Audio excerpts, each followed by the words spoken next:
joyeux, bénissons le Seigneur ensemble.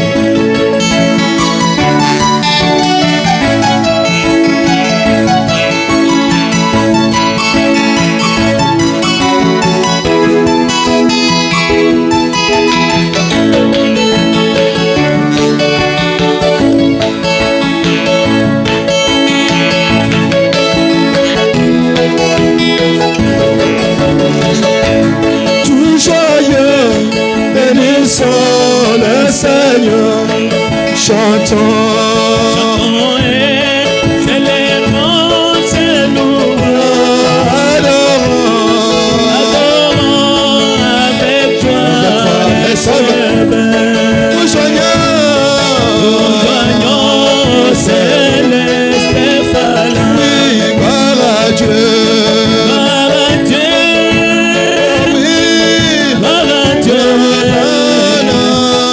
Ce chant retentissant tout lieu. Gloire à Dieu, gloire à Dieu, gloire à Dieu, alléluia. Que ce chant retentissant tout lieu. Chante gloire à Dieu, gloire à Dieu, gloire à Dieu. Que ce chant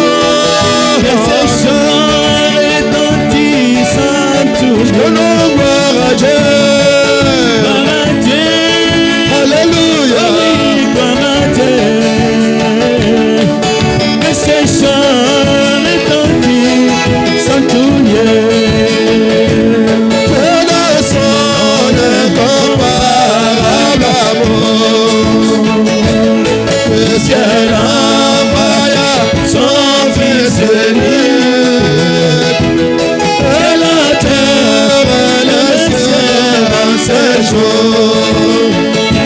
S'unissent pour chanter gloire à Dieu, gloire à Dieu, gloire à Dieu, alléluia. Et ces chants retentissent en tout lieu. Gloire à Dieu, gloire à Dieu, oh oui, gloire à Dieu, alléluia.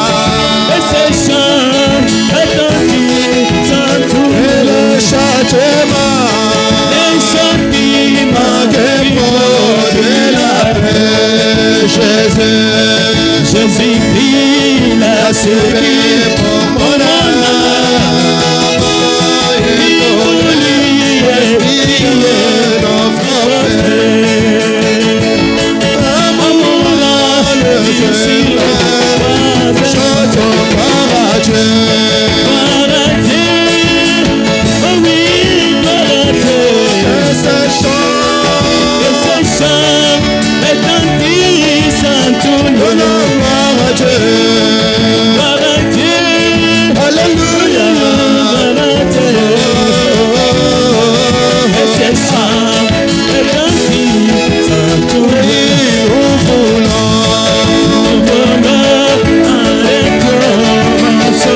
serai quelque part pour entendre mon nom. Je serai quelque part.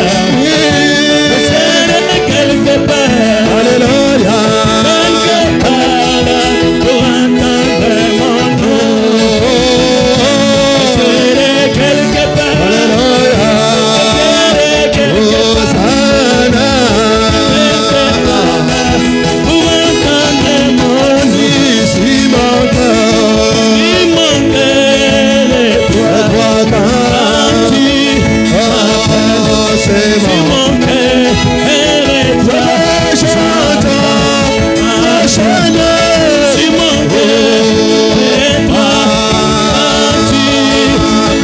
je serai quelque part.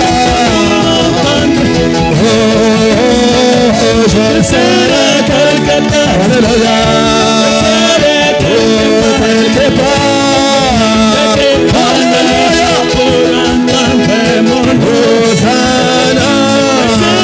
Quelque part.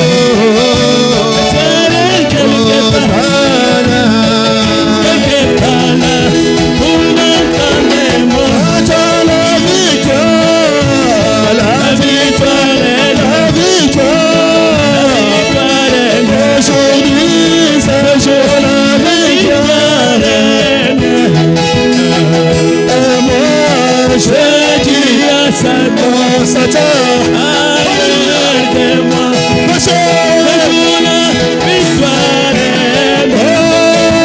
La victoire, la victoire est mienne. La victoire est mienne. Aujourd'hui, c'est jour de victoire est mienne. Oh, c'est vrai, Jésus a sauvé la mort arrière de moi. Pourquoi?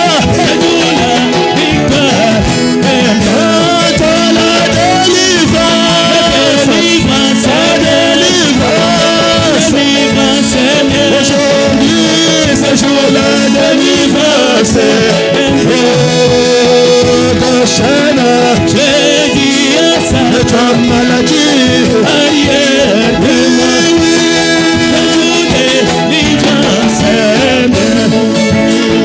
quel jour de gloire, quand Jésus m'a sauvé, quel jour de gloire,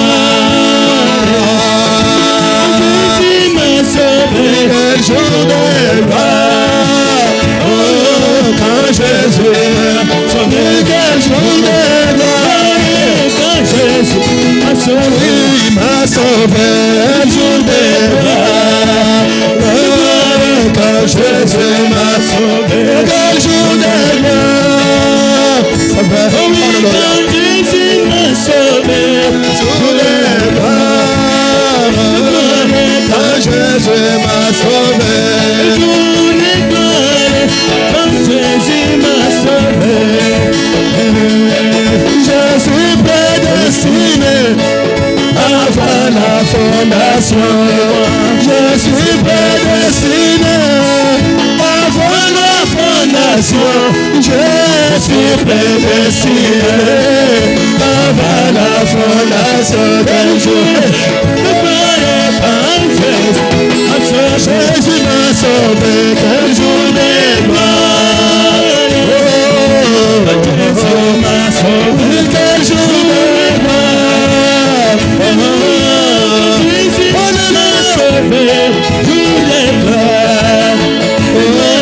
Quand Jésus m'a sauvé, quel jour de gloire. Quand Jésus m'a sauvé. Oh, chose du passé, moi je ne vais plus toucher. Oh, chose du passé, je ne vais plus toucher. Oh, chose du passé, je ne vais plus toucher. Quel jour de gloire, ah, Jésus m'a sauvé, Jésus m'a sauvé.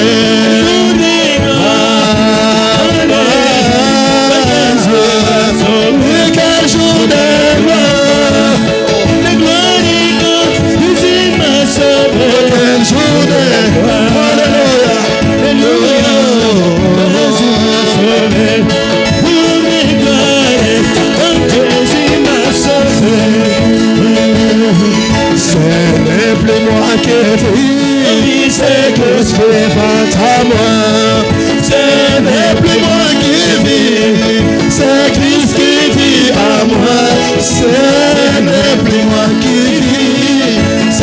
Christ est à moi. Quel jour de gloire.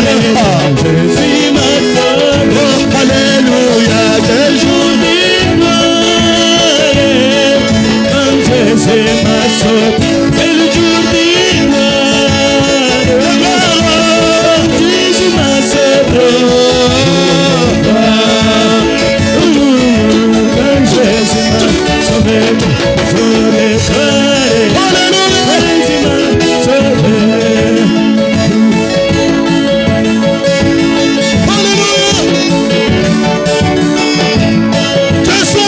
Merci Seigneur.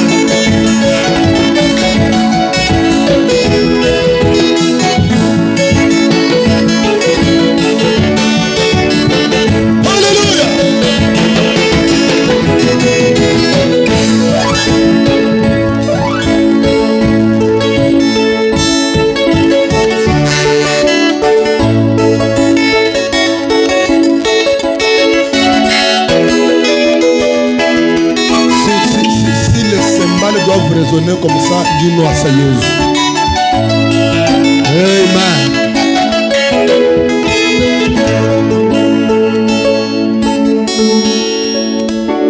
Amen.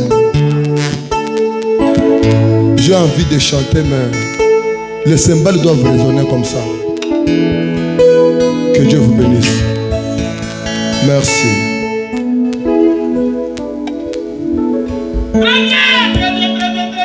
Wow, nous vous saluons ce soir au nom du Seigneur Jésus-Christ. Moi j'ai bien adoré ce soir.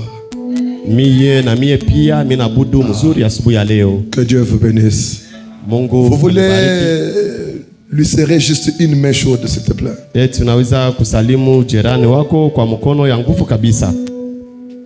Alléluia. Merci Seigneur.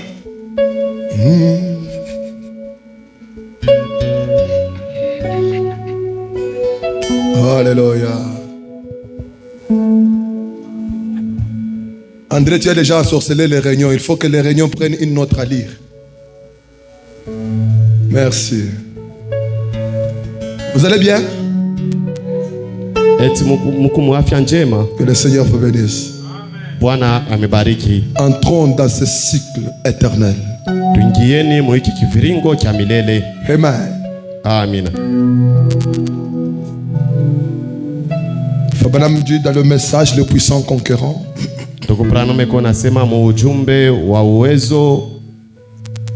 Le puissant conquérant.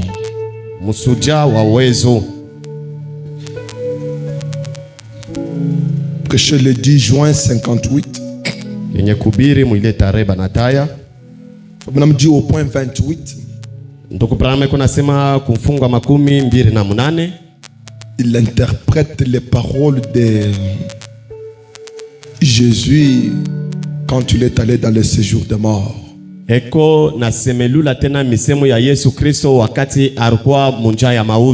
le paradis. Il dit, venez mes enfants. Vous étiez fidèles en peu de choses. Venez. Nous sortons ce matin. Vous avez été ici pendant très longtemps. Nous allons monter plus haut. Ce n'est pas moi, hein? C'est Jésus qui dit. Nous allons monter plus haut.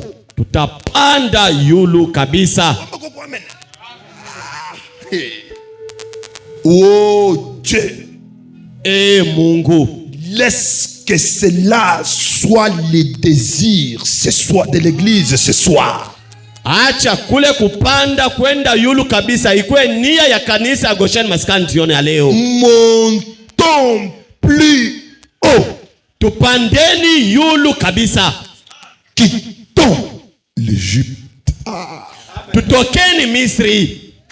Montons plus haut. Tupandeni yulu kabisa. Quittons l'Égypte. Tutokeni mu Misri. Amen. Amen.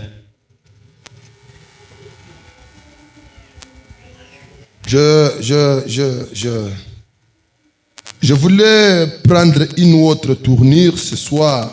Ndipenda kubadilisha bintu hii jioni ya leo. Parce que je ne voulais pas aller avec cette leçon comme tout le monde. Shikupende hii mafundisho tuko nayo niifundishe kama vile batu bote beko mukifundisha hapana.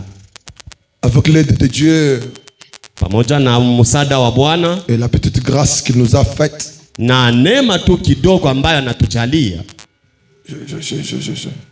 La pensée était venue pour que nous puissions voir la roue dans la roue.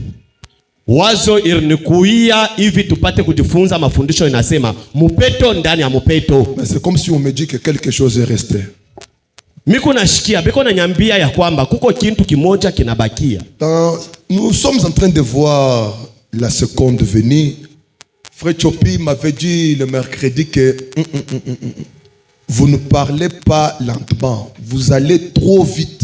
Baba we na we mpio inapita kama usha kutomboka hapa hakuna tena kutulizanisha. Bon, souffrez, pardonnez-moi. Hivi tutemilomba mutature mutu ni namna yetu ya kusema. Personnellement, si vous voyez que je pars vite, faites-moi seulement comme ça. Shemashi ushilengame kule kumulango na tusaidia kwa huku. Kama unaona baba natomboka kabisa au mutulizanishe. Vous savez, je ne le fais pas exprès, mais je me rends compte que moi ici, je pense que j'y vais lentement, pendant que là-bas, vous voyez que c'est la vitesse. Lakini yeye hapa ashifanishie mo njoo yake yeko naona nasema paka vile anasemaka kila siku, lakini mwe kule mwe unaona sasa nenda mbio. Bientôt là ton tour aussi va venir où tu dois vomir ces choses. Tu verras que tu parles avec vitesse. Ndio. Hapa tuko sawa vile bambuzi, tuko na kuria, saa moja hivi itafika na wewe utapanda huko kwanza utapika bila kuria. Oui, mais je vous dis la vérité. Parce que quand Branham parlait aussi, il voulait que l'auditoire lui dise, parlez un peu lentement. Wakati Branham naye pia alikuwa mkubiri, araanza kufuatilia kanisa imwambia sema baba shuka kombe kidogo. Parce que c'était lui qui avait mangé le premier, n'est-ce pas? Ni yeye ndio alipata kuria wa kwanza. Lève-toi, nous allons lire d'abord la Bible. Hivi takuomba utashimamia bwima na tutasoma neno la Bwana. Apocalypse au chapitre 10. Ufunuo sura yake ya 10. Les caméramens nous trahissent chaque fois. Baba we na weye afu ni mambo kani ayati na kumisa. Je vis un autre ange puissant qui descendait du ciel, enveloppé d'une nuée. Au-dessus de sa tête était l'arc-en-ciel et son visage était comme le soleil et ses pieds comme des colonnes de feu. Il tenait dans sa main un petit livre ouvert. Il posa son pied droit sur la mer et son pied gauche sur la terre. Et il cria d'une voix forte comme rugit un lion. Quand il cria, les 7 tonnerres firent entendre leur voix. Et quand les 7 tonnerres eurent fait entendre leur voix, j'allais écrire. Et j'ai entendu du ciel une voix qui disait, hey, scelle ce qu'ont dit les 7 tonnerres et ne l'écris pas. Et l'ange que je voyais debout sur la mer et sur la terre leva sa main droite vers le ciel et jura par celui qui vit au siècle des siècles, qui a créé le ciel et les choses qui y sont, la terre et les choses qui y sont, et la mer et les choses qui y sont, qu'il n'y aurait plus de temps. Mais qu'au jour de la voix du 7e ange, quand il sonnerait de la trompette, le mystère de Dieu s'accomplirait comme il l'a annoncé à ses serviteurs, le prophète Dieu notre Père. Ouin cette parole pour nous ce soir. Que ça ne soit pas juste une prophétie, mais que cela devienne vie dans notre vie quotidienne. Au nom de Jésus-Christ. Amen. Que Dieu bénisse sa parole. Veuillez vous asseoir. Mungu abariki kusoma kwa neno lake na mutenda kuchukua mafuashi yenu na kuikala. J'espère que vous allez bien. Nazania kila mtu kwa afya njema.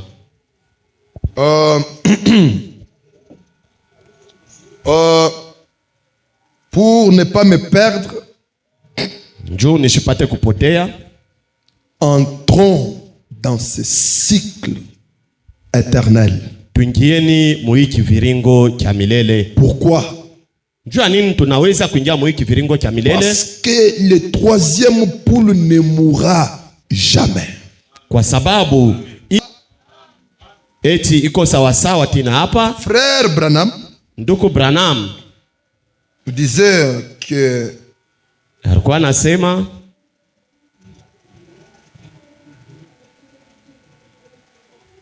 combien se rappelle que nous avons étudié un peu, nous avons épelé un peu quelle sorte de constellation d'étoiles. Nani anakumbuka majifunzo ile tunajifunza Wow. Je vais même citer quelques noms en Chiluba. mirita yako na manjina ingine mchiluba.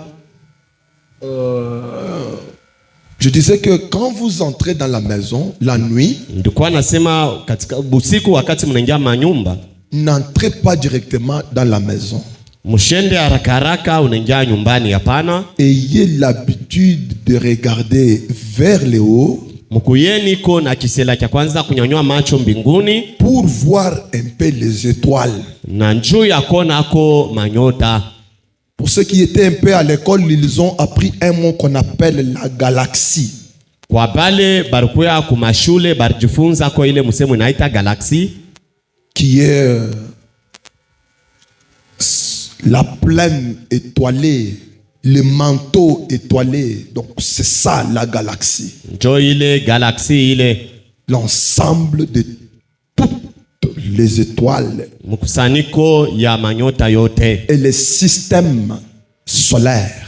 na namna ya mwenendo ya jua. Alors il y a ce qu'on appelle aussi Pléiade. Kuko ambayo ile beko naita Pleiade. Goshen, j'ai besoin que tu connaisses un peu certaines choses. Goshen miko lazima ujue ko vitu vingine. Pléiade, c'est un mot qui ne concerne que les étoiles seulement. Ile ni mandiko tu iko naangalia paka manyota bure. Mais il y a aussi constellation. Kuko tena mkusanyiko ya manyota. La constellation, c'est l'ensemble, un groupe d'étoiles qui forment une figure. Ni nkunji ya manyota, na ile nkunji ya manyota ile kama unaiangalia hivi kunaona uso fulani. Est-ce que ça va? Quand vous regardez l'ensemble de ces étoiles-là, ça forme une figure. Wakati unaangalia ile manyota kama inakusanyikwa utaona uso fulani. Vous remarquez que dans ce que les gens appellent le ciel là, Mutatazama kwa ile batu beko naitaka mbingu, il y a un groupe kuko nkunji moja étoilé comme ça. ya manyota inachukua ile umbo. Qui ont déjà constaté ça? Wangapi anesha kona ile? Ça. Cette étoile ici est trop petite. Trop petite. Les quatre ici sont trop visibles. Ile manyota ine iko naonekana mzuri kabisa, lakini ile iko naonekana kadogo. On appelle cela la croix du sud. Cette constellation-là est au sud. Ile mkusanyiko iko kule kusud. Non, il y a aussi une autre constellation de 6 à 7 étoiles parce que la 7e étoile est trop petite. Kuku tena nkunji ingine ya manyota iko wala 6 wala 7, lakini kuku kanyota kengine kadogo kabisa. Il y a ce qu'on appelle l'Orion. Kuku ile beko naita Orion. Wow. Je ne parle pas de l'Orient. Orion. Tuko nasema ni mambo ya Orion. Il y a aussi l'ours polaire. Kuku tena ile banaita ours polaire. L'ours. Non. Sasa ces choses ont trait avec ce que nous avons étudié comme le pierre de naissance. Hii nayo pia inambatana na mafundisho ile tulifundisha mawe ya kizarikio. Amen. Amina. Je ne sais pas si... Non, faut bien me dire. Ndugu Branham iko nasema, quand Dieu a voulu écrire sa première Bible, wakati Mungu alitaka kuandika Biblia yake ya kwanza, il l'a écrite dans les étoiles appelées zodiaques. Arandika Biblia yake ya kwanza ndani ya manyota inaitwa zodiac. Amen. Amina. C'est ce que j'ai parlé le mercredi. Njo ile tukasema mkazi tatu. Nous allons parler encore aujourd'hui d'une certaine manière. Les zodiacs là, hii leo tutaisema mnamo nyingine ile mazodiac ile. Les gens de la terre l'utilisent mystérieusement. Bantu ba pa dunia wala ba hapa pa udongo beko naitumikisha mbuchawi. Il peut se tenir devant toi et commencer à te dire, anaweza anashimama mbele yako na kukwambia ta vie, maisha yako. Mais peut-être qu'il peut se tromper juste un peu, mais il peut te dire les choses à la lettre qui te sont déjà arrivées et qui doivent t'arriver. Pourquoi? Parce qu'il a les détails de chaque étoile et de chaque pierre de naissance. Anaweza anakuambia bintu bile binesha kufikaka na bile bitafika maisha kujayo. Juu ya nini? Anesha kujua kwa upana kabisa nyota ambayo uko nayo. Amen. Amina. On me disait que c'est ce que même les gens de Kamwesha utilisent comme soubassement. Bakwa namwambia baba sema ile mabintu ya buchawi bwa ile namuna jo ile bantu kam les zodiacs est utilisé par les gens de Kamwesha. Ile mazodiac ile jo ile bantu Kamwesha bena tumikisha mu vile kama iko na basaidia kama vile musingi. Comme base. Kama vile musingi. Alors que cela ne vous surprenne pas. Na ile ishimishutushe kamwe. Maintenant, sasa quand Fobanam parle de cette première Bible, il dit que Dieu a écrit d'abord la Bible dans les zodiacs. Wakati ndugu Branham anataka kusema mambo ya Biblia ile ya kwanza, haikuwa nasema Mungu aliandika manyota mazodiac. La deuxième Bible, c'est dans la pyramide d'Enoch. Combien se rappelle? Nous sommes là, papa. La foi, la vertu, la tempérance. C'est toute une Bible. Parce que si nous entrons en détail, je suis sûr que la deuxième fois que je reviendrai sur cette étude, je viendrai vous montrer un œil dans la pyramide. Quand vous regardez sur le papier de $1 des Américains, il y a une pyramide avec l'œil là-bas. Les gens parlent seulement de francs-maçons. Nous bandissons vraiment. Non. Et la troisième Bible, c'est notre Bible en papier ici. Na Biblia ya tatu ni Biblia yetu ya makartasi. Maintenant, sasa dans les étoiles, ndani ya manyota, le message, les seuls lieux d'adoration, ndani ya ujumbe fashtu moja ya kuabudu ndugu Branham konasema la première Bible qui a été écrite dans les zodiacs, point 216. 216 ndugu Branham konasema Biblia ya kwanza iliandikwa manyota na mazodiac. Et dans les zodiacs, elle commence avec la Vierge. Na ndani ya ile mazodiac iranza na bikira.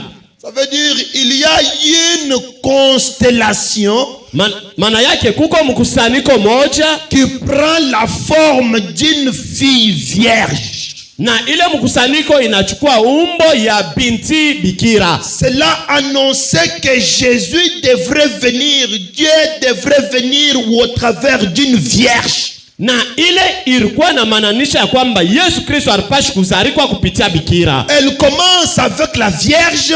Iko nanza na bikira. Le premier signe du zodiaque. Alama ya kwanza ya zodiac. Le dernier signe. Alama ya mwisho. C'est Léo. Ni Léo. Le lion. Simba. Amen. Amina. Il est venu premièrement par la Vierge. Alikuja kwanza mbele kupitia bikira. Il vient ensuite comme le lion de la tribu de Juda. Kisha eko nakuja kama vile simba wa kizazi la Yuda. Combien savent que Jésus est le lion de la tribu de Juda? Wangapi wanajua ya kwamba Yesu ni simba kizazi la Yuda? Maintenant, hivi sasa, quand il est venu en tant qu'homme, wakati alikuja kama vile binadamu, normalement il n'était pas pas le lion de la tribu de Juda. Mungu tu kuzuri, pale alikuyaka ya kwanja, achukue simba wa kizazi la Yuda pana. Si vous vous rappelez bien, il ne rougissait pas. Kama munamwangalia tabia yake, ashikwanze kongoloma pana. Les jours où il a essayé de rougir, ça lui a créé des ennuis. Shiku tu ila pima kongoloma irmuletea mambo. Il s'est fâché, akasirika, il a pris la ceinture, akachukua mshipi yake, il a frappé les gens au temple, akapika batu katika hekalo, et cela lui a coûté la mort. Na ile irmuzaria kifu. Combien se rappelle de cela? Wangapi wanakumbuka ko ile? Parce que ce n'était pas la saison pour lui de rougir. Yeye arenda haraka ya kongoroma, lakini haikukuwa wakati ayo kongoroma pana. À cette époque, mwide wakati ile, il était Ésaïe 53. Alikuya Esaya sura yake ya 53. Homme de douleur, mtu maumivu, habitué à la souffrance. Mwenye kuzoea mateso. Amen. Amen. Quand lui regarde quelqu'un, c'est les larmes qui commencent à couler. Wakati anangara tu mtu leko magumu, ni machozi inaanza kuvuya. Un homme plein de pitié. Mtu mwenye kuyala kabisa na huruma. N'est-ce pas, c'est vous qui l'avez appelé le compatissant? Aina mwanjo murimwite ya kwamba wakukabulana naye mateso. Mais comment un compatissant peut être un lion? Le lion ne peut pas compatir. Simba ye hawezi kukabulana mateso, hapana. La nature du lion c'est déchirer. Ali wala tabia ya simba ni kupasula tu. Voilà pourquoi Jean l'a présenté pas comme étant un lion, il le présente comme étant un agneau. Vraiment. Njo kwa maana Yohana Mbatizaji ashikushonte Yesu Kristo batu asema ni simba pana, arbashonte ya kwamba mutazameni mwana kondoo. Retenez cette affaire là du lion et de l'agneau, parce que dans les sauts ça sera un problème. Ndani ya miuri itakuwa ni mambo, mwe mushike simba na mwana kondoo. Amen. Amina. Comment Jean peut l'appeler l'agneau? Namuna kani Yohana anaweza kumuita kondoo pendant qu'il était né lion de la tribu de Juda? Mwakati ila alikuwa mwenye kuzalikuwa simba wa kizazi la Yuda. Le lion de la tribu de Juda, c'est la seconde nature dans sa seconde venue. Simba wa kizazi la Yuda ni hali yake ya pili, mkuja kwake tena kwa mara ya pili. Mais entre la période où il est un agneau, sasa katikati ya muda ile eko mwana kondoo, et la période où il doit devenir le léo, na wakati tena ile atakuja simba, il doit passer par la période des poissons qui se croisent ou l'âge du cancer.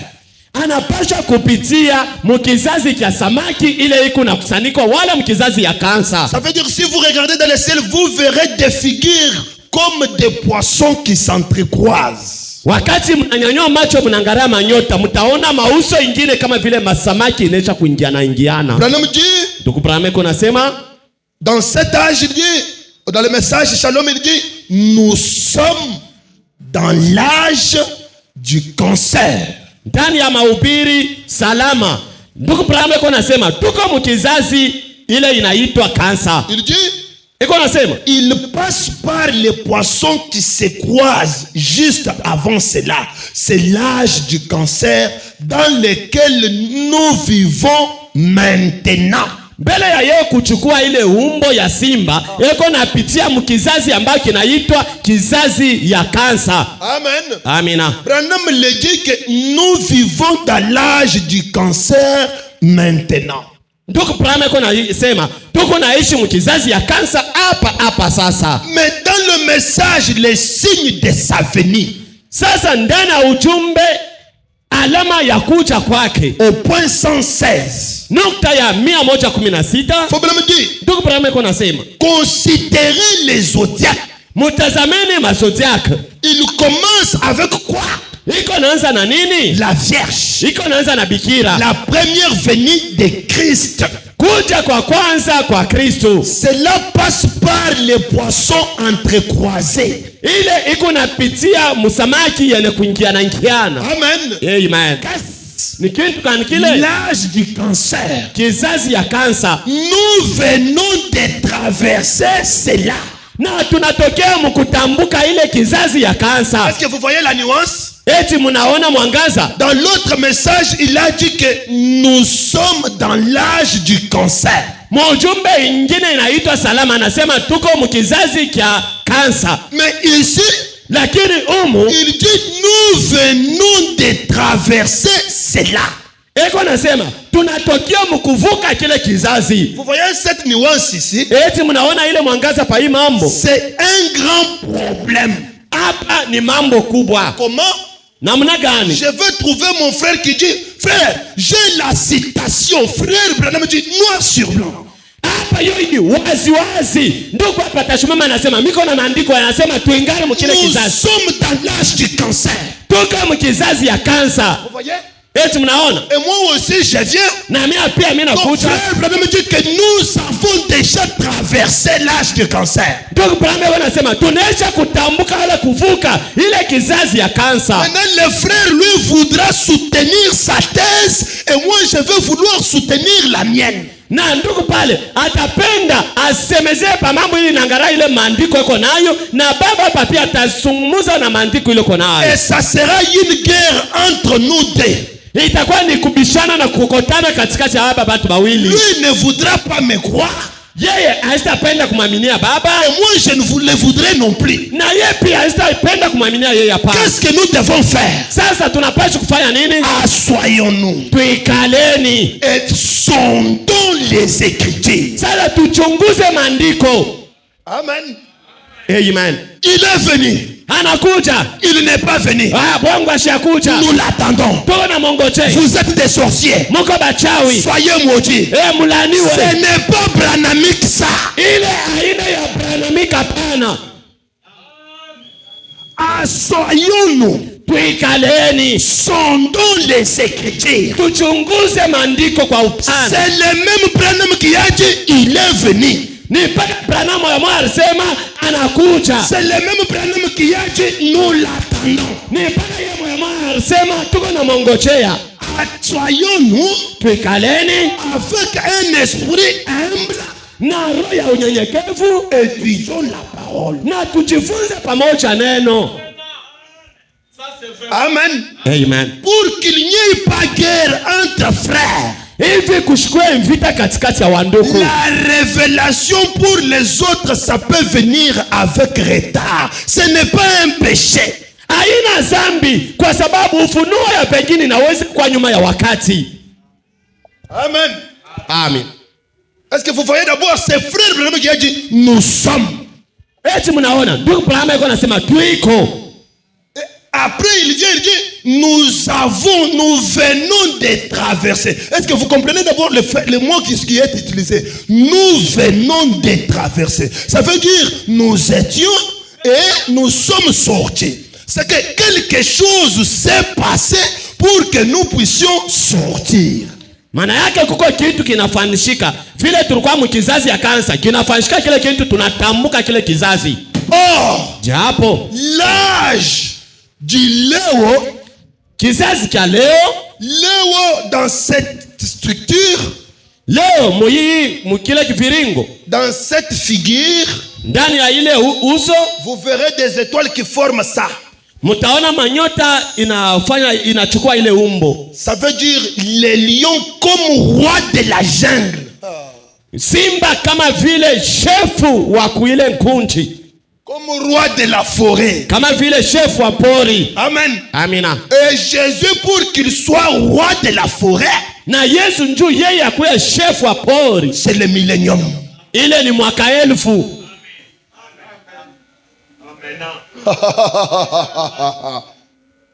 Et si vous regardez bien, na kama mnaangalia sawa sawa, dans le millénium les dons de sagesse doivent être restaurés à l'homme. Amina. Mwaka 1000 ile zawadi ya hekima inapaswa kurudishwa kwa binadamu. C'est ce que nous avons étudié le mercredi comme étant la perruque blanche. Jo ile tulijifunza mkazi tatu ya kusema kofia ya mweupe. Non, je n'ai pas dit que nous sommes dans le millénium.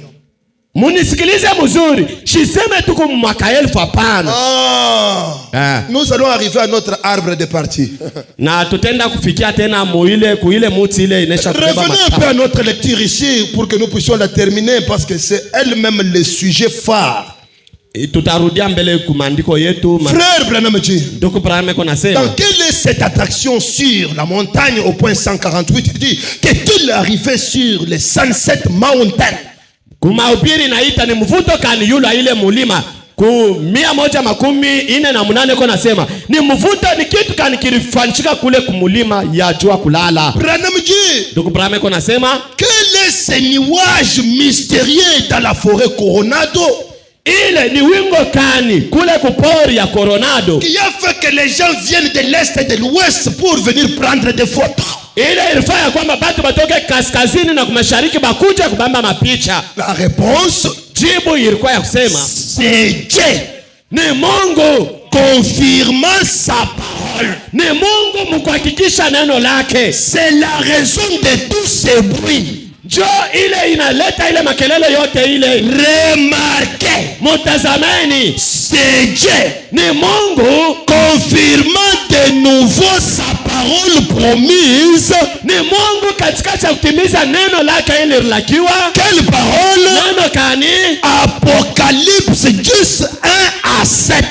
Ufunuo sura yake ya 10 mstari ya kwanza mpaka ya 7. Apocalypse 10:1-7. Maana yake Ufunuo sura yake ya 10 mstari ya mwanzo na 7. C'était une vision que Jean avait vue dans l'île de Patmos. Ilikuwa ni onyo ambayo Yohana aliona kule kukikavu ya Patmos. En d'autres termes, mkusema kwingine, c'était une prophétie qui n'était pas encore accomplie toutes ces années. Ilikuwa ni misemo ya kinabii ambayo haikutimilika hii miaka yote hii. Est-ce que quelqu'un peut me dire amen? Amen. Jean a vu Yohana aliona le jour du Seigneur. Siku ya Bwana. C'est tout.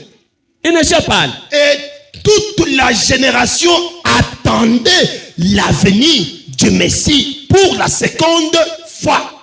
Na kizazi chote kijima kilikuwa mkongojea kuja kwa Mesia kwa mara yake ya pili. Maintenant vous savez une chose mes amis. Sasa hivi banduku mnajua kitu kimoja. Si Apocalypse 10 ne s'accomplit pas, kama Ufunuo sura yake ya 10 haitimiliki hapana. Luc 17:30 n'a pas son sens d'être.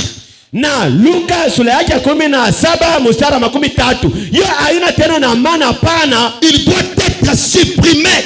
Tunapaswa kuishimisha mu Biblia. Parce que kwa ajili, il est vrai que vous allez me dire frère Goel, mais Apocalypse est à la fin de la Bible.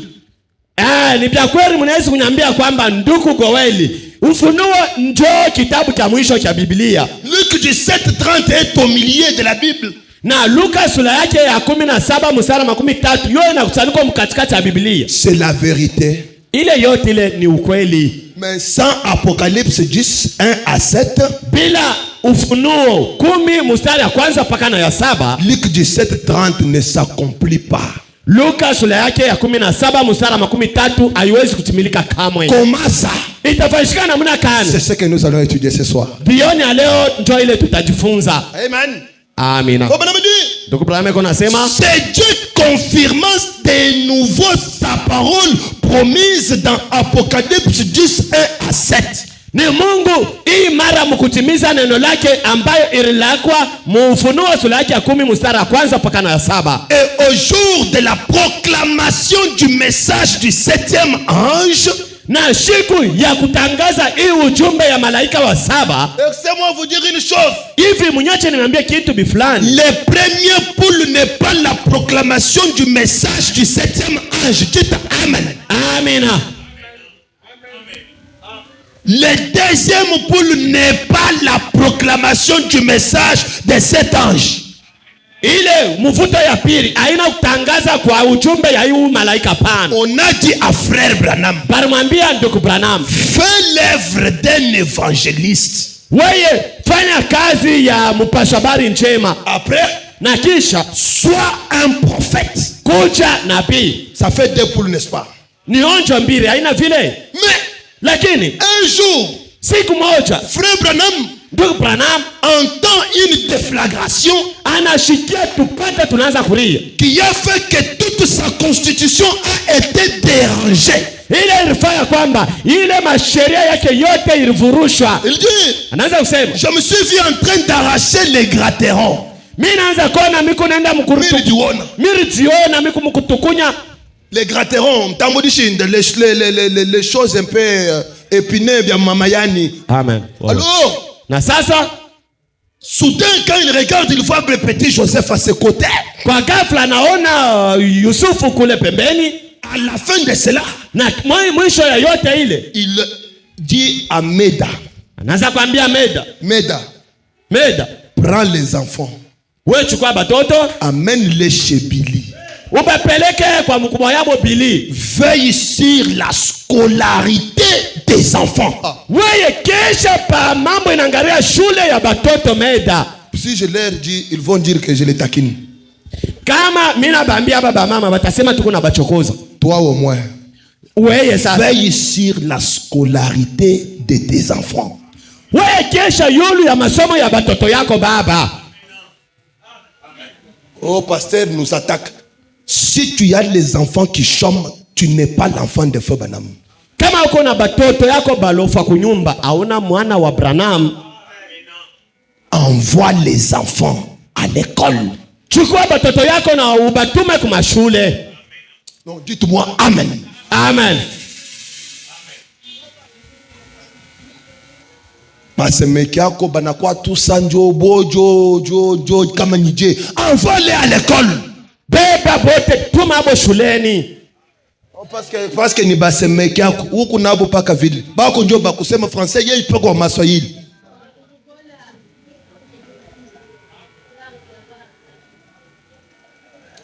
Bakwate. Non, ushi na metwangariane tuma batoto kumasomo. Ata unafuta Frère Branham sans la mort qui vient.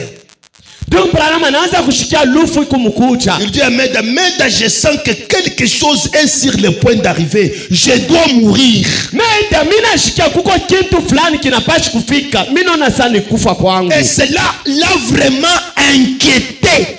Na ile ikamuzunisha sana. Qu'est-ce qui est en train de m'arriver? Qu'est-ce qui va m'arriver? Sasa ni kitu gani kinapenda kunifikia? Meda, prends les enfants, amène-les chez Loïs, chez Billy. Wewe chukua batoto bapeleke kwa semekiabo Loïs na mkubwa yabo Billy. Il se peut que je meure. Inawezekana nifariki.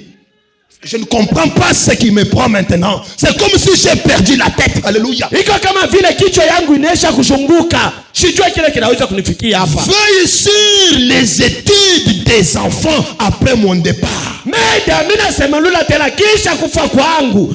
Wala kisha kwenda kwangu. Kesha yule masomo ya batoto. Est-ce que vous me saisissez? Eti mko nanifuata mzuri. Et quand Meda devait essayer de parler là, wakati Meda alipima kusema, Branham entre, il prend son pardessus. Vers Greensmill. Anachukua mkochi yake baridi. Anaenda kule ku Greensmill kachumba lake. Quand tu arrives à Greensmill, j'ai déjà parlé sur Greensmill. Wakati anafika kukale kachumba yake ya maombi, il entre, anaingia, les anges descendent. Ba malaika pale pale banashuka. Ils lui disent retourne. Banamwambia wewe rudia. C'est ton nouveau ministère. Tu ne vas pas mourir. Haina mambo ya kufa Branham, ni huduma yako ya sasa. Amen. Amina. Et c'est là na ile qu'il passe sur les Sabinon Canyon. Ipitie Musabino Canyon. Anapitia ku Sabino Canyon. Pendant qu'il est en train de prier, mwakati la kwa naomba, l'épée mupanga est descendu dans sa main. Ikashuka mikononi mwake. Et sa lame convenait exactement à la main de frère Branham. Na ile mupanga kwa kubambia kule kuneneana sawa sawa na mkono ya ndugu Branham. Laissez-moi vous dire une chose. Hivi mnyacha nimwambia kitu fulani. Plusieurs prédicateurs du message sont les premières poules et les deuxièmes poules. Bahubiri mengi ba ujumbe ni onjo ya kwanza na onjo ya pili. C'est tout ce qu'ils savent. Cho ile popa naisha kujua. Mais ça ce n'est pas le message de frère Branham. Na ile haina ujumbe ya ndugu Branham. Le message qui appartenait à frère Branham, dont frère Branham était l'originaire. Ile ujumbe ilimupewa ndugu Branham ambayo yeye ndiye alileta. C'est la descente de l'épée du roi. Ni kushuka kwa mpanga ya mfalme. Amen. Amen. L'ouverture totale de la parole. Ufungulivu kwa utele ya neno. L'ouverture de la parole tout entière. Ufungulivu ya neno kwa utele. Les 7 sont révélés. Mihuri 7 yenye kufununiwa. Amen. Amen. Et cette ouverture permet que le ministère de Frère Branham change. Na ile ufungulivu ya neno inaruhusu ya kwamba huduma ya ndugu Branham ipate kubadilika. Si vous vous rappelez très bien, na hivi kama mnakumbuka sawa sawa, le premier poule a été copié. Ile mvuto ya kwanza bali ifatirisha. Vous mais la deuxième poule a été imitée.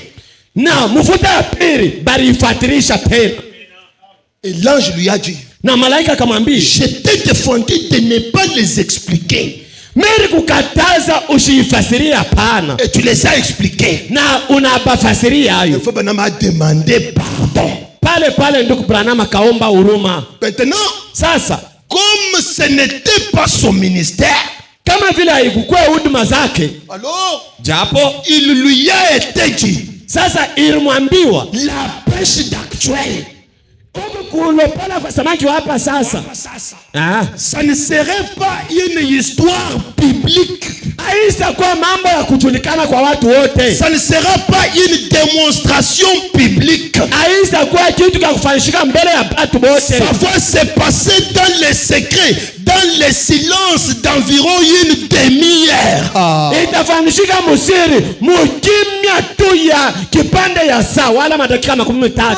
Or Jésus descend dans le silence d'environ une demi-heure dans l'ouverture du 7e sceau. Amina. Yesu Kristo anashuka mukimya ya kuikala tu kimya kipande ya saa mzima. Là où le diable ne peut pas copier aucune formule. Kule shetani hawezi kushikia hata kitu kimoja. Même frère Branham ne pourra expliquer à quelqu'un comment ça se passe. Hata ndugu Branham pia hawezi kufasiria mtu namna kanibiko napitikana. Cette fois-ci la voix n'est pas au dehors, la voix est en dedans. Hii mara sasa sauti haina nje lakini sauti iko ndani. Laissez-moi vous dire. Hivi mnacho nisema. Si toi tu refuses de prêcher avec moi cette parole, les femmes viendront prêcher cette parole avec moi. Kama wewe unakatala kuhubiri pamoja nasi neno, hapa mama batakuwa kuhubiri. Je ne serai plus le même frère. Mr. Bakia paka ndugu moya wa chana. Ce n'est plus votre frère. Haina tena ndugu yenu moya ula pana. C'est votre Seigneur. Sasa hapa ni Bwana wenu. Ce n'est plus votre frère. Haina tena ndugu zenu. C'est votre Seigneur. Ni Bwana wenu sasa. Qui dit ça? Nani akona sema vile? Frère Branham. Ndugu Branham. Hier tu étais notre frère. Wewe jana ulikuwa ndugu zetu. Aujourd'hui tu deviens notre Seigneur. Leo unakuwa tena Bwana wetu Branham. C'était le changement du ministère. Ilikuwa ni kubadilika kwa huduma. Le trône doit se vider. Enzi inapashi kutoshwa. Le ciel doit se déverser. Na mbingu inapashi kumwangika. Amen. Amen. Le ciel doit se déverser. Na mbingu inapashi kumwangika. Le trône doit se déplacer. Na enzi inapashi kuhama. Est-ce que j'ai une église? Eti mimi na kanisa hapa. Le ciel garde le trône de Dieu, n'est-ce pas? Amina. Mbingu inachunga kiti cha enzi cha Mungu ana vile. N'est-ce pas que le trône de Dieu est gardé au ciel? Amina. Aina vile enzi ya Mungu iko kule mbinguni. Le ciel est mon trône. Enzi ni mbingu ni enzi yangu. Et la terre est mon marchepied, n'est-ce pas? Ça c'est ça l'écriture. Na utongo njoo kikanyangio cha migulu yangu. Et l'ouverture de la parole na ufungulivu ya neno oblige le trône à se déplacer. Inalazimishwa enzi ipate kuhama. Le trône descend. Enzi inashuka et trouve le 7e ange sur la terre. Na inakuta malaika 7 duniani. Rappelez-vous, mkumbukeni, le 7e ange sur la terre au moment de cette venue. Na malaika wa 7 iko pa dunia kuja kwake kule. Au moment de cette venue, wakati ya huku kuja, wakati ya huku kushuka, wawa malaika wa 7 eko chini pour recevoir l'hôte supérieur qui descend. Et cette fois-ci, ils ne se rencontrent pas sur la terre. Sasa hii mara hapakutana hapa pa dunia pana. La puissance vivifiante descend. Uwezo kuleta uzima inashuka. Na magnétise l'ange terrestre. Na inavuta malaika wa udongo. Je ne sais pas si j'ai une église. Je jua kama miko na Goshen. Que te donne la foi. Mungu apatie imani. Quittons l'Égypte. Tutokeni Misri. Na celui qui était sur la terre na ule alikuwa pa udongo s'est retrouvé au-dessus du sol. Anakusanyika anakuwa mwewa. Comment me dire? Donc par là nasema cette constellation quand elle est descendue, ile mkusanyiko wakati na shuka. Lisons. Tutaisoma. Prenez me dire. Donc par là nasema au jour de la proclamation du 7e ange, siku ya kutangaza kwa wale malaika saba. Comment me dire? Donc par là nasema le mystère de Dieu devra être terminé. Na ile huduma ya Yesu ipashe kuisha. Le mystère caché d'Apocalypse 10:1 à 7. Ile siri yenye kufichama mu ile Ufunuo 10 mstari ya kwanza mpaka ya 7. Le dernier message au dernier âge de l'église. Ujumbe ya mwisho na ya kizazi ya saba ya kanisa. Na Branham dit, donc pas même c'est là na kile accompli exactement Saint Luc 17:30. iko natimiza hakika mtakatifu Luka sura ya 17:13. C'est Apocalypse 10 qui accomplit Saint Luc 17:30. Ni Ufunuo 10 ndio iko natimilisha ile mtakatifu Luka 17. Dans cet âge, moi kizazi, le jour où le Fils de l'homme sera révélé. siku ile mwana mtu atafunuliwa. Donc, ni kusema la révélation du Fils de l'homme, ufunuo ya mwana mtu. Goshen maskani. Vous êtes sans ignorer que le Fils de l'homme dans cet âge c'est Malachie 4, n'est-ce pas? Amina. Mais révéler ça, qui doit le révéler? C'est Apocalypse 10 ni ufunuo sura yake ya 10 qui révèle ça. Ile iko nafunua hii. Je répète. Nasema tena. Sans Apocalypse 10, bila ufunuo sura yake ya 10, Luc 17:30 n'existe pas.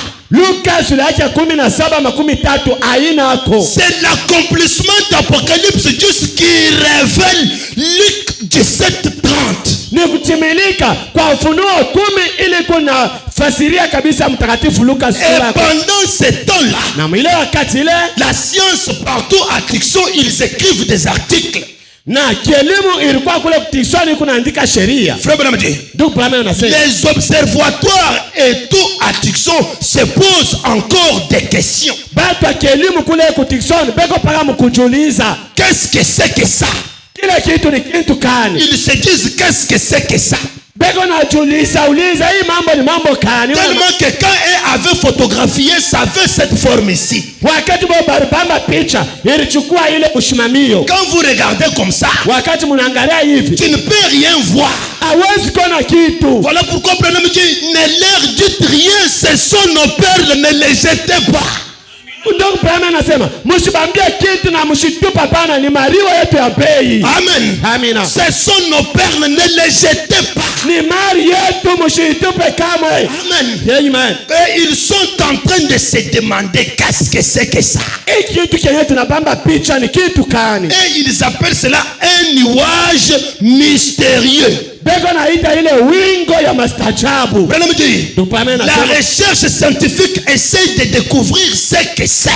Na kielimu iraanza kupima kutafuta maana ya hiki kitu. C'est si haut qu'il ne peut y avoir de brouillard. Iko mbali sana bawezi kuibamba picha kama. Unaona kusema kepe kwa mawingu hapana. Amina. Qu'est-ce que cela a fait? Kile kilifanya kitu kani? Où se trouve cela?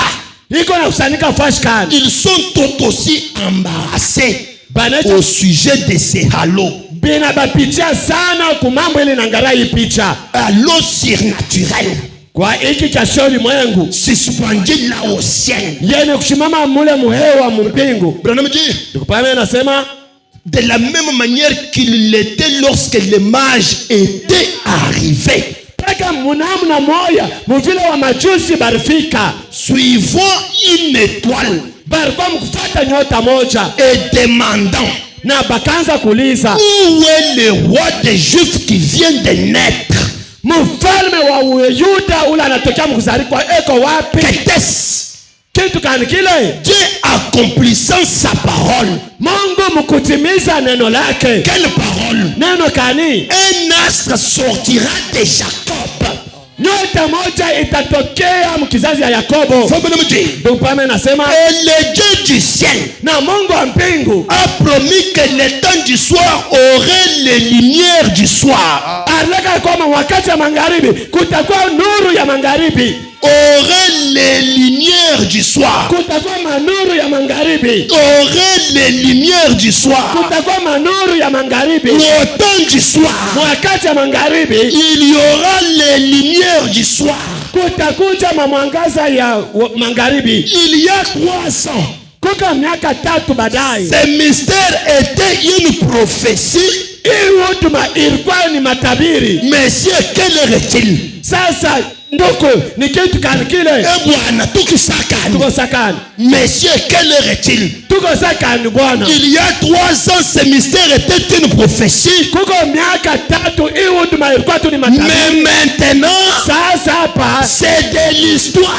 ile inakuwa ni historia. Il y a 3 ans, Kuko miaka 3 baadaye on attendait sa venue. tulikuwa naongojea kuja kwake. Mais maintenant, Hapa sasa on n'attend plus ta venue. hatuwezi kuongojea tena kuja kwake. C'est de l'histoire. Ni historia. Faut bien me dire. Upame anasema Mais maintenant, sasa c'est passé. inaisha kupandishika. Inaisha pita. La promesse est accomplie. Ile maloko inaisha timilika. Messieurs, Kijana, quelle heure est-il? tuko sakane bwana. Quelle est cette attraction? Ili mvuto kani? C'est Dieu Ni Mungu accomplissant sa parole. eko mkutimiza neno lake. Il est le même hier, aujourd'hui et pour toujours. Yeye ni moja moja jana, leo, hata milele. Amen. Amen. Qu'est-ce qui s'est passé là-bas? Ni nini ilipitikana kule? C'est Dieu Ni Mungu qui accomplit sa parole. ule eko anatimiza neno Dans lake le message, ndani ya ujumbe. l'étape actuelle de mon ministère, Hali hapa sasa ya huduma zangu prêché le 8 septembre 62, ile barubiri mu 62 au point 121, frère Madame Dieu. 121 ndio Eh Bwana bien, anasema mzuri. tous m'ont abandonné. Watu wote bananiachilia. Tous m'ont abandonné. Watu wote bananiachilia. Tous les croyants sont partis. Baaminifu wote banaenda. Jacques Moore est parti. Jacques Moore anaenda. Tous les disciples sont partis. Wanafunzi wote wanaenda. Qu'est-ce qui s'était passé? Nini ilifanyika? Quand Jésus est arrivé à son premier poule, Yesu wakati alifika mvuto wake kwanza, il a eu beaucoup de gens. alipokea watu mengi. Il a eu beaucoup de gens. Alikuwa na watu mengi. Il leur payait à manger. Alikuwa anabauzia chakula. Il guérissait leurs malades. Alikuwa anaponya wagonjwa Et wao. tout le monde allait appeler les autres, venez chez nous, on engage. Na watu wote baranza kualika wengine, mkujeni kwetu bena. Venez chez nous, on engage. Mkujeni beko nachukua watu. Dans notre église, il y a des miracles. Kwetu kanisa kwa miujiza. Venez dans notre église, on nous donne les prophéties. Mkujeni kwetu bena leta matabiri. Et tout le monde, quand ils entendaient cela, Wakati watu wote walikuwa wanashika vile vile, ils couraient walikuwa wanakimbia pour en savoir plus sur leur vie. juu ya kujua kabisa una uketa maishani Mais mwako, incapables de donner leur vie à Christ. lakini hapakuwa na uwezo wa kupeleka maisha yao kwa Kristo. La même chose à son deuxième poule. Sasa kitu kimoja mvuto ya pili, Mais quand Jésus est arrivé à son ministère, wakati Yesu anafikia huduma zake, il a dit aux gens, akaambia watu, maintenant, sasa si vous m'avez suivi maintenant, kama mnanishikia mzuri hapa sasa, quand si vous m'avez encore suivi aujourd'hui, kama mnanifuata leo, c'est parce que hier vous avez mangé, ni juu jana mlikula, vous êtes rassasiés, mnashibishwa, et vous avez manqué même les liens de stock. na mnakosa fasha kuchungia vyakula Mais mengine. aujourd'hui, Sasa leo j'ai un pain spécial, niko na mkate ya kipekee, un vin spécial. niko na vinyo ya kipekee. Si tu ne manges pas ma chair Kama ukule mwili zangu et ne bois pas mon sang, na kama ukuna damu tu n'as yangu, pas de part avec moi. wewe huna Qu'est-ce que c'était? ilikuwa na maisha nini? C'était le troisième poule. Ilikuwa ni hoja Le ministère de Jésus-Christ à son jour. ile huduma ya Yesu Kristo. Il n'a pas eu personne pour l'aimer. Hakuna mtu hata mmoja ule alimpenda. Tout le monde qui le regardait, je te disais que cet enfant est un Belzébuth. Miraza kuambia huyu mtu ni chef wa mapepo. Faut-il encore rester ici? Utabakia tena hapa. Je vous disais que ces Branhamistes sont des sorciers. Miraza niambia pata Branham ni bachawi. Je vous disais ces choses bien longtemps. Maintenant tu as écouté. Sasa unashika wewe. Est-ce que toi tu vas supporter cette parole? Tutavumilia kusema kwake. Quelqu'un d'autre s'est levé, il a dit. Kama mtu mmoja anasimama anasema. Quelqu'un d'autre s'est levé, il a dit. Na mtu mmoja anasimama na kusema. Cette parole est dure. Hii misemo ni ya nguvu kabisa. Qui peut le supporter? Nani anaweza kuivumilia? Je prends ma chaise. Mimi nachukua kiti langu. Je vais chez moi. Mimi naenda kwangu. Une église de plus de 10 000 personnes s'est volatilisée. Kanisa ya 10,000 hapa inazambarara. Et quand Jésus regarde les autres, wakati Yesu anaangalia watu wengine, il n'en restait que 12. Barbaki 12.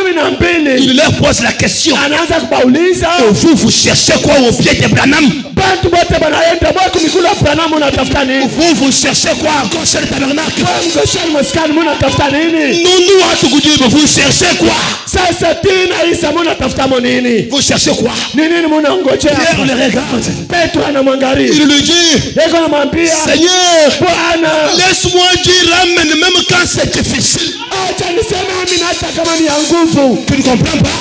Pierre a dit à Jésus, à qui d'autre irions-nous? Nous avons découvert que tu es l'unique qui a les paroles de la vie éternelle. En d'autres termes, Pierre voulait dire, même si c'est difficile, je mangerai, je croirai. Ce sont des choses pour les prédestinés. Et maintenant, le même ministère dans sa continuité au temps du soir. Quand l'ouverture de la parole arrive, toutes les églises ferment leurs portes à Frère Branham.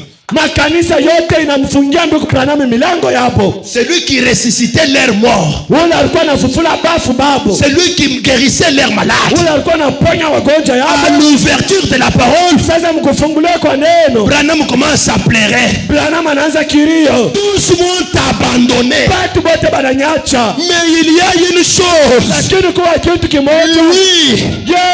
Il est resté à mes côtés. Yeye anabaki mkamilifu pembeni. Je n'ai pas désobéi à la vision céleste qui s'est produite là-bas au bord de la rivière. Je suis resté fidèle. Quelle était la vision de la rivière? Alors qu'il baptisait la 17e personne à la rivière Oyo, à cette rivière-là, cette lumière est descendue en présence de plusieurs personnes. Et il a dit, de même que j'avais envoyé Jean-Baptiste avec un message comme précurseur de ma première venue, je t'envoie toi Branham, toi et ton message pour précurser ma seconde venue. Le type ne trompe pas. Je suis resté fidèle. Lui m'a été fidèle. J'ai mis ma confiance en lui qu'un jour,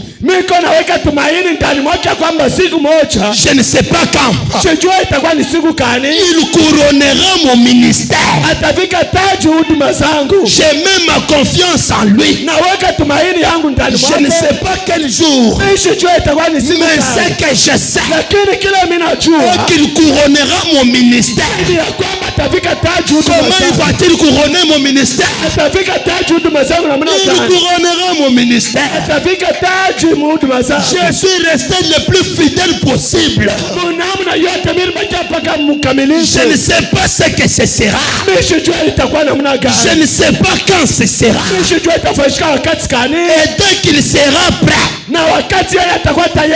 dès qu'il sera prêt, dès qu'il sera prêt pour la descente, wakati atakuwa tayari ndio kushuka. Moi l'ange terrestre, je serai aussi prêt. Na mimi pia malaika pa dunia mtakuwa tayari. Je ne sais pas quand. Mimi sijui wakati gani. Dès qu'il sera prêt, wakati atakuwa tayari, je le serai aussi. nami pia nitakuwa tayari. Il n'y a aucune crainte. Hakuna boka hata moja. Branham, j'espère qu'il couronnera mon ministère comme ceci. Mimi hapana, mimi natafika taji huduma zangu muhimu mna. Regardez comment on va couronner le ministère de Frère Branham. Mwangalia namna kana tafika taji huduma. Le ministère de Frère Branham doit être couronné comme ça.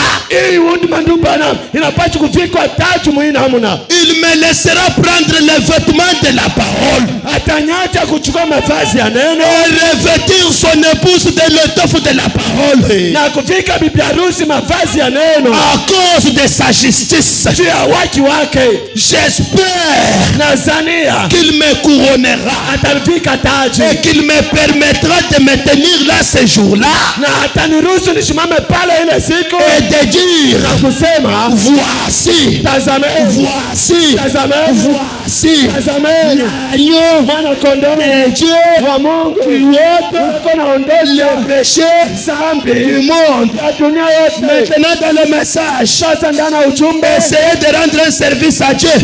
Kupima kumtumikia Mungu kazi. Sans que ce soit la volonté de Dieu.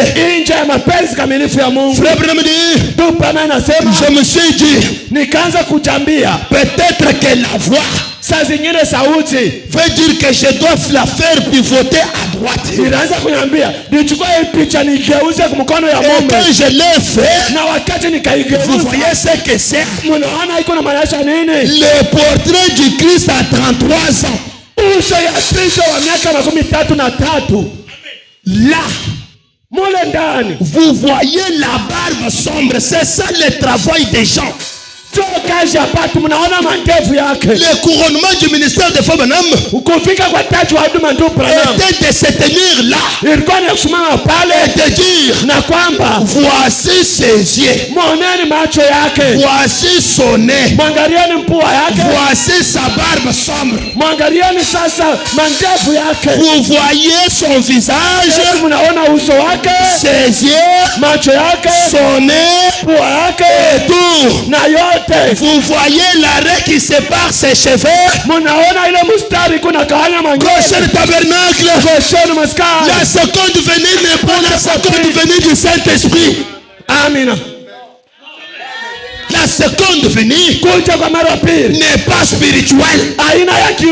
C'est la descente d'une théophanie. Une personne que l'on peut voir. Le Melchisedec qui avait le pain et le vin. Et quand il descend, il y a une puissance qui prend l'homme de la terre et le fait entrer dans la nuée. Et Branham entre dans la nuée. Quand Branham entre dans la nuée, il y a dans la nuée la constellation de 7 anges. Et quand lui monte, ça fait 8.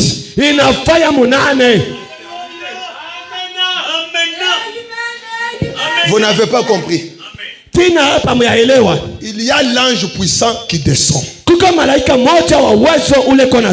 il descend là, il est accompagné de 6 autres anges.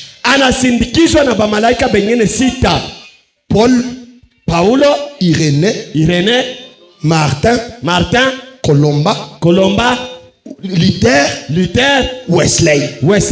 Ok? Branham les appelle dans cette dernière dans la brèche que ce sont des anges ordinaires. Mais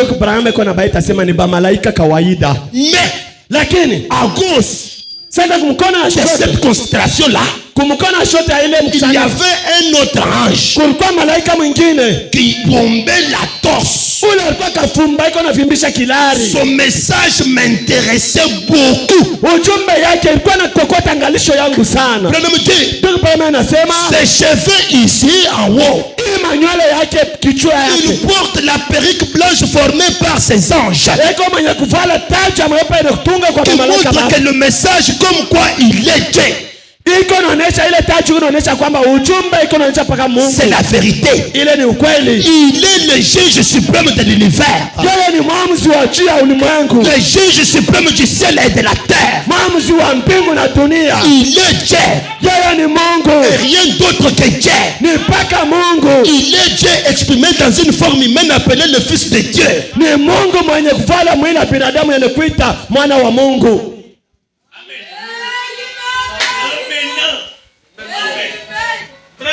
Est-ce que Goshen est assise? Eti Goshen inaisha kukala. Je pense que là il n'y a pas de question. Nazania hapa maulizo haina yako, swali haina yako. Est-ce que ça peut? Tunaweza kuendelea? Est-ce que ça va? Tunaweza kuendelea wala biku na Luka. Frère Branham. Biku Branham. Qu'est-ce qui ne va pas? Ni mambo kana yendeke humu. Tous les juges anglais. Ba mwamuzi bote ba Kiingereza. Dans le message. Ndani ya ujumbe. Le filtre d'un homme qui réfléchit. Kaningio ya mtu ambayo iko mkufikiri. Au point 32. Nukta 32. Les juges d'autrefois par exemple. Kwa mfano, ba mwamuzi ba wakati ya kale. Ils devaient avoir les cheveux et la barbe comme de la laine. Barpashi kuya na nywele na mandevu kama vile bupamba. Gris, blanc. Parce que ces blancs signifiaient qu'il était l'autorité suprême des juges en Israël. Kwa sababu ile rangi ya mweupe ilikuwa naonesha kwamba balikuwa bamwamzi bajuu kabisa kule ku Israeli. Tous les juges anglais, bamwamzi bote ba Kiingereza, qu'ils soient jeunes, bakwe vijana ou qu'ils soient âgés, wala bakwe bakuzeka, quand ils entraient pour juger, wakati balikuwa naingia ndio kusambisha, ils portaient une perruque blanche. Balikuwa na vala taji ya mweupe. C'était pour montrer qu'il n'y a aucune autre autorité dans ces royaumes. Ilikuwa ya kuonyesha kwamba hakuna madaraka ingine wala uwezo ingine nje ya ile ufalme yabo. Dieu est l'ordre le plus élevé. Mungu yeye ni cheo ya juu kabisa. Je répète. Miko nasema tena. Dieu, Mungu est l'ordre ni cheo le plus élevé. Ya juu kabisa. Dans ce temps de la fin, mwi wakati ya magharibi, Jésus est venu. Yesu anakuja pour être l'ordre le plus élevé dans ta vie. Hivi akuye kabisa cheo ya juu kabisa maishani mwako. Non. Hapana. L'ordre.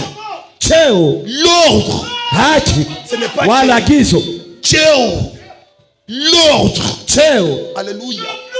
Le plus élevé. Cheo za juu kabisa.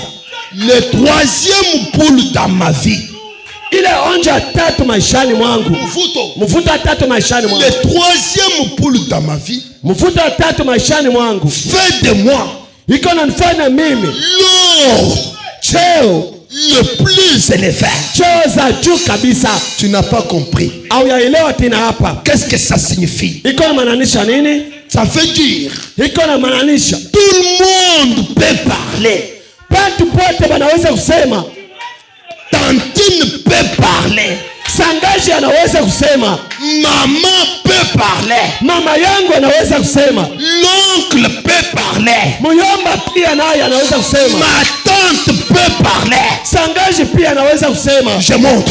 Tunapanda tena. Mon pasteur peut parler. Pastori wangu anaweza kusema. Je monte. Napanda tena.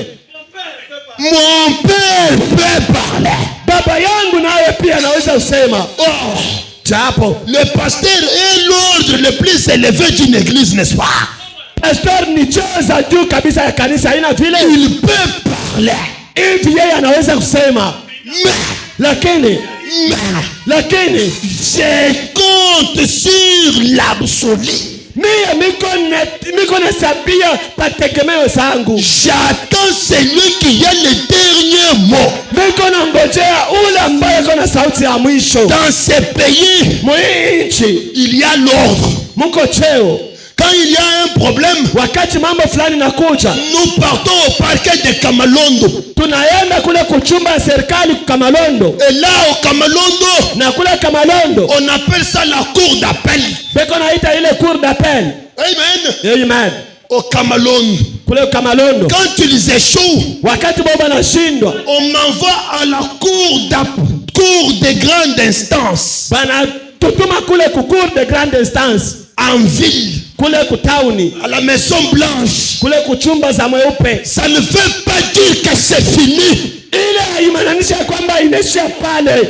Non. Hapana. Comme on m'a condamné à Kamalondo, mvile bananikumu kule Kamalondo, on m'a condamné en ville, bananikumu tena mtauni, je ne m'arrête pas là.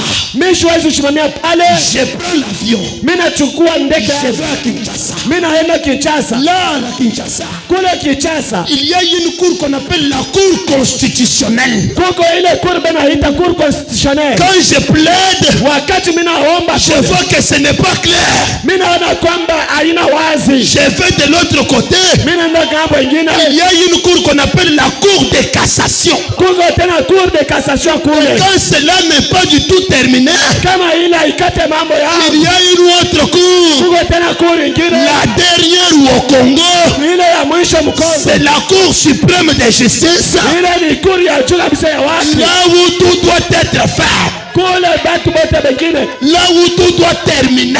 kule mambo yote inaisha kule. C'est le dernier recours, Kule sasa ni kulomba kwa mwisho, le dernier ni recours, kuomba kwa mwisho, la dernière intervention. ni musemo sasa ya mwisho. Pasteur, Pastori, quand tu prêches là, wakati uko mhubiri, mon dossier est à la cour suprême et c'est échoué. mambo yangu kule kubomomu zinaisha kushindwa. Pasteur, Pastori, il n'y a plus d'espoir dans cette matière. muhii mambo hakuna tena tumaini baba. Goshen Tabernacle, Goshenu maskari, qui a déclaré ta vie échec? nani ulolopa maisha yako ina kushindwa? Qui est le juge suprême qui a déclaré ta vie échec? Nani maamuzi ya juu anatangaza maisha yako ina Quand kushindwa? toi tu dois travailler, tu dois récupérer zéro. Qui a dit ça? Njoo wewe utumika unachukua paka sifuri. Qui est le juge suprême qui s'est autoproclamé dans ta vie? Ni maamuzi kanula anaruweka pafashi maishani mwako. Qui s'est lancé devant toi? Nani ule anasimama mbele Qui zako? s'est interposé devant toi? Nani ule anasimama mbele zako? Je vais lui donner un message. Nitampatia ujumbe moja. Après la cour suprême, Kisha ile maamuzi majuu, il y a encore une cour. kuko tena maamuzi mengine. Après la cour suprême, Kisha ile cour supreme, il y a le ciel. kuko mbingu. Après la cour suprême, Kisha ile cour il y supreme, a la nuée. kuko wingo. Après la cour suprême de la justice, Kisha cour supreme ya justice, il y a la nuée. kuko wingo. Et qu'est-ce qui se passe dans la nuée? Sasa muwingo nini kuna Il y a le patron de tous les juges. eko na bosi wa maamuzi bote. Lui va récupérer celui qui est condamné Yeye atachukua ule banesha kufungwa, pour lui dire cha kumwambia c'est tranché, mambo yako inaishia hapa, c'est tranché. mambo yako inamalizika. Est-ce que tu ne peux pas lui dire Eti hawezi kumwambia c'est tranché? inaisha, Est-ce que tu ne peux pas lui faire informer hawezi kumwambia c'est tranché, mambo yako inaisha, c'est tranché, inaisha, c'est tranché? inaisha, Ça nous laisse tranché. mulamukia inaisha, Ta maladie est tranchée. magonjwa yako inaisha, Tes vertiges sont tranchés. kishungushungu inamalizika, Ton problème est tranché. mambo zako inamalizika, Ta crise est tranchée. ukosefu inamalizika. Est-ce que tu ne peux pas lui dire Hawezi kumwambia ta pauvreté est tranchée? umashikini wako unaishia Donne-lui hapa. un message. Niko na Donne-lui un message. kumpatia ujumbe moja, Donne-lui un message.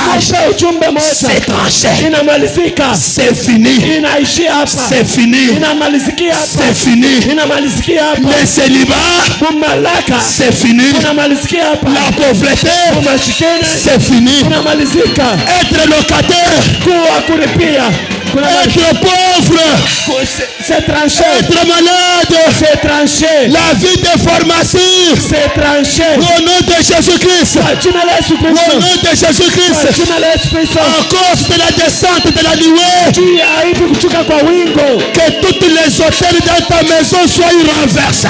ile madhabahu yote nyumbani mwako ipate kuharibiwa Au nom de Jésus-Christ. kwa jina la Yesu La Kristo. cour suprême, Ile maamuzi ya juu, la haute cour suprême, ile kuri ya juu kabisa, il est l'ordre le plus élevé.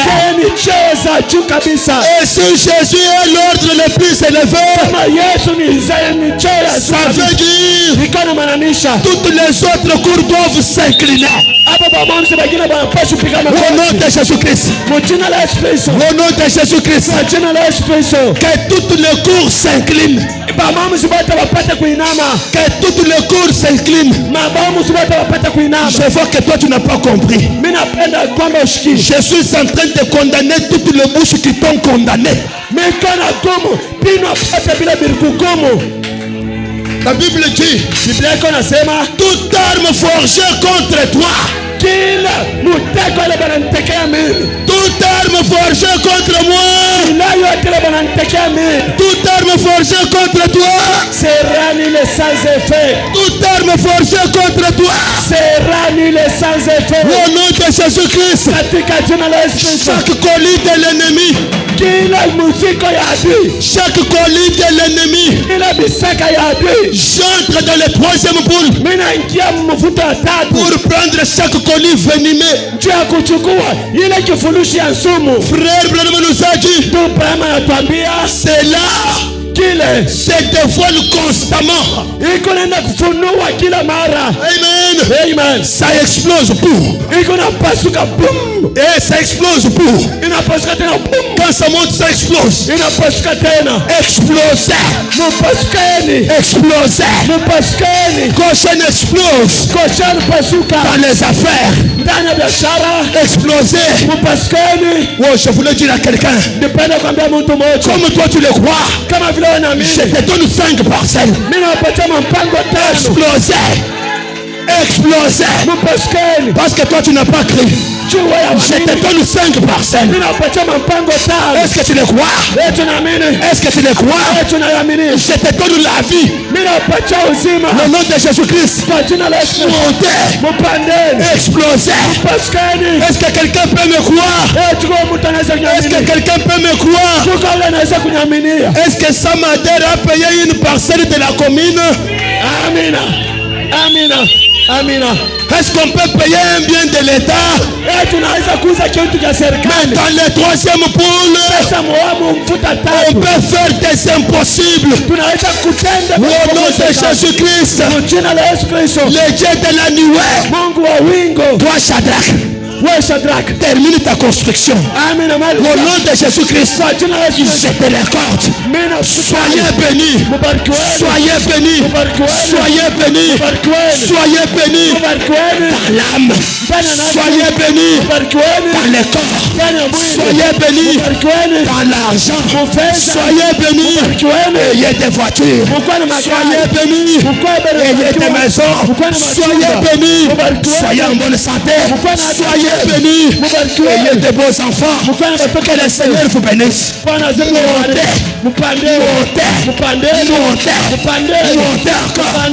Recevez la guérison de vos âmes. Que le Seigneur vous bénisse.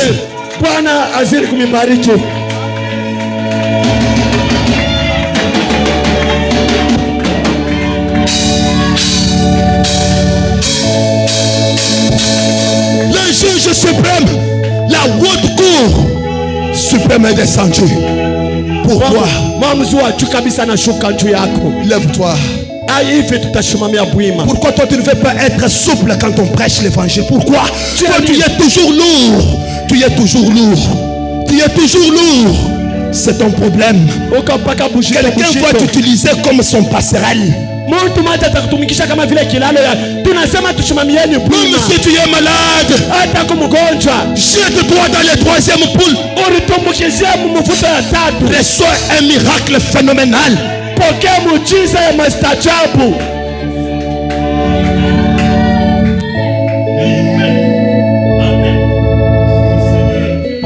Que l'onction du troisième poule balaye la salle.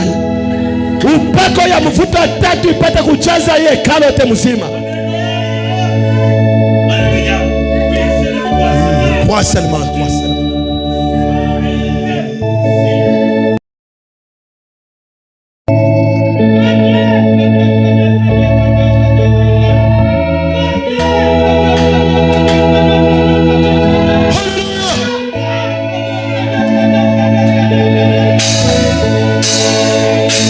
Même si tu avais des intestins qui font des problèmes, au nom de Jésus-Christ, même si les intestins avaient déjà pourri, frère Branham dit, l'heure est venue où même les organes manquants doivent être créer. inapaswa kuumbiwa upya. Au nom de Jésus-Christ, Hivi kwa jina la Yesu Kristo, jette-toi dans le troisième poule. unatumbukizia mvuto wa tatu. Reçois un miracle. Pokea muujiza.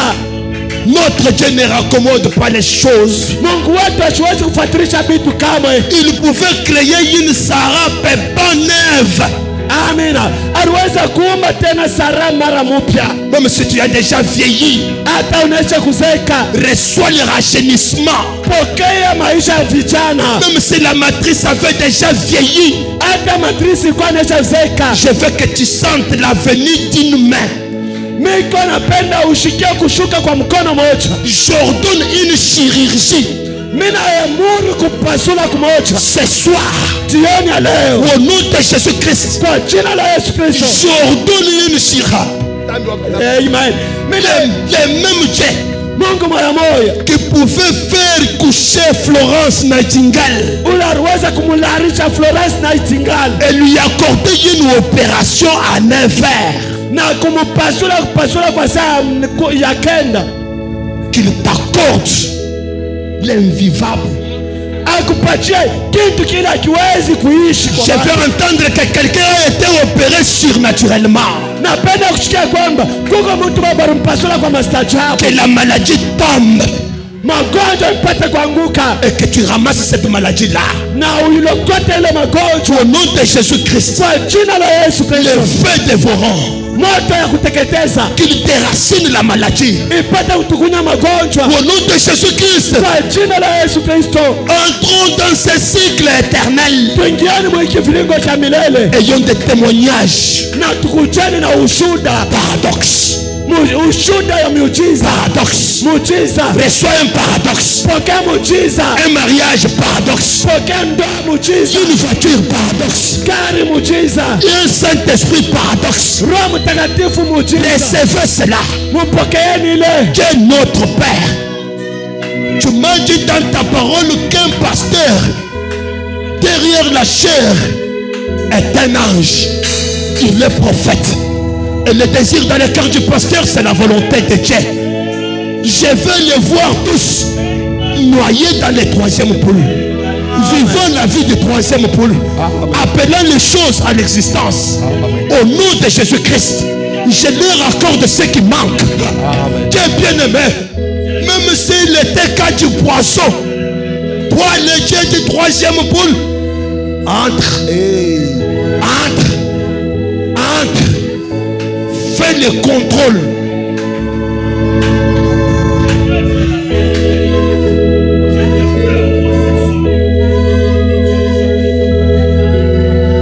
Quelles que soient les bouches qui ont parlé, ce n'est pas toi qui as parlé.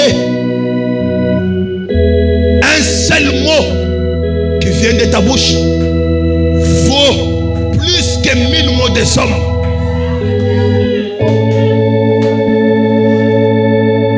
Quand tout le monde aura parlé, je leur dirai, est-ce que l'ordre le plus élevé a déjà parlé? Si l'ordre le plus élevé n'a pas encore parlé, ça m'importe peu. Alléluia. Au nom de Jésus-Christ, parle dans la vie de mon frère, parle dans la vie de ma soeur. Toi, le lion de la tribu de Juda, rugis ce soir, rugis encore, rugis dans ma vie, rugis à Goshen, rugis dans leur foyer, rugis dans leur maison, rugis dans leurs âmes. Au nom de Jésus-Christ, le Dieu tout-puissant, le Dieu formidable, le Dieu, alléluia.